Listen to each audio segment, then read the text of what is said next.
కూడా వాళ్ళు ఎక్కడ డిఎస్సిలో వాళ్ళు ఎక్కడ కూడా డిఎస్సి గురించి మాట్లాడింది లేదు. వాళ్ళు డిఎస్సీలో అక్రమాలకు వాళ్ళకి మాట్లాడి ఎక్కడ కూడా ఏ సందర్భం కూడా లేదు.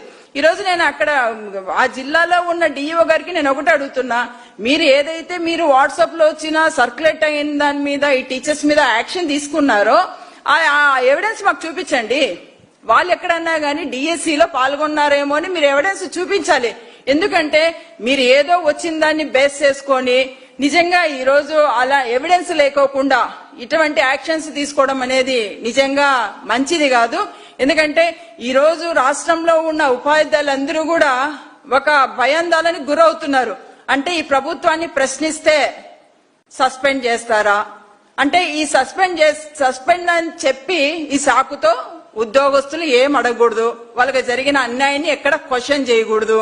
ఖచ్చితంగా వాళ్ళు ఈ ప్రభుత్వం ఏది చెప్తే అది వినాలా, వాళ్ళకి ఎటువంటి నష్టం వచ్చినా కూడా వీళ్ళు ఎటువంటి క్వశ్చన్స్ చేయకూడదు.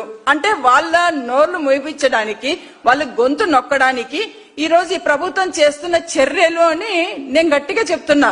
ఎందుకంటే మీరు మా రాష్ట్రంలో ఉన్న టీచర్లకే కాదు, ఈరోజు మేము దేశంలో ఉన్న టీచర్లందరూ కూడా అనుకునే పరిస్థితి ఏంది, టెట్ కోసం ఒక ఇన్ సర్వీస్ టీచర్స్ వాళ్ళకి సంబంధించిన టెట్టును తొలగించాలి, వాళ్ళు మినహాయింపు ఇవ్వాలని కేంద్ర ప్రభుత్వంతో సెంట్రల్ మినిస్టర్ గారికి రిప్రజెంట్ చేస్తే వీళ్ళ మీద ఆంధ్ర రాష్ట్రంలో యాక్షన్ తీసుకున్నారా అని ఈ రోజు ఎక్కడున్నా కూడా దేశంలో ఉన్న టీచర్లు అందరూ కూడా నిజంగా ఇంటలెక్చువల్స్ అందరూ కూడా అనుకునే పరిస్థితి, ఈ ప్రభుత్వానికి కొంచెమన్నా ఆలోచన ఉందా అని ప్రతి ఒక్కరు కూడా అనుకునే పరిస్థితి.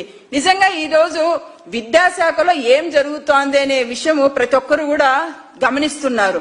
ఎక్కడా కూడా ఈ రోజు ఇటువంటి వీళ్ళకి జరిగిన అన్యాయానికి చాలా మంది టీచర్స్ ఈ రోజు వాళ్ళ వాయిస్ గా కూడా రావడం, వాళ్ళు కూడా వీళ్ళకు మద్దతు పలకడానికి రెడీగా ఉన్నారు.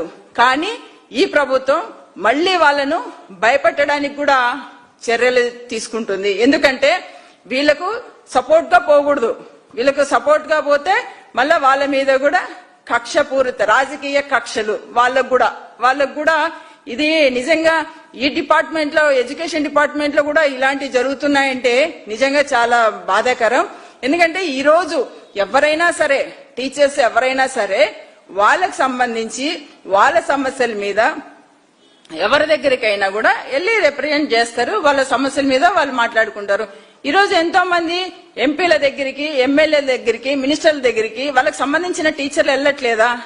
సో వాళ్ళే వెళ్తున్నారు కదా, వాళ్ళ మీద ఏమన్నా యాక్షన్స్ ఉన్నాయా? తీసుకోలే. అదే మేము అనుకుంటే ఆ రోజు యువగలం పాదయాత్రలో ఇప్పుడు విద్యాశాఖ మంత్రి నారా లోకేష్ గారు 117 జియో మీద టీచర్లు అందరూ నాకు రిప్రజెంటేషన్స్ ఇచ్చారు, నేను వచ్చిన వెంటనే దాన్ని ఇచ్చేస్తానని చెప్పడం జరిగింది.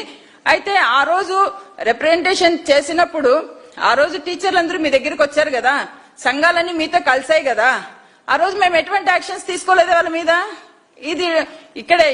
ఇది ప్రజాస్వామ్యం, ఎవరైనా ఫ్రీగా వాళ్ళకి సంబంధించిన సమస్యలు ప్రభుత్వ ఉద్యోగులు మాట్లాడుకోవాల్సిన అవసరం ఉంటది.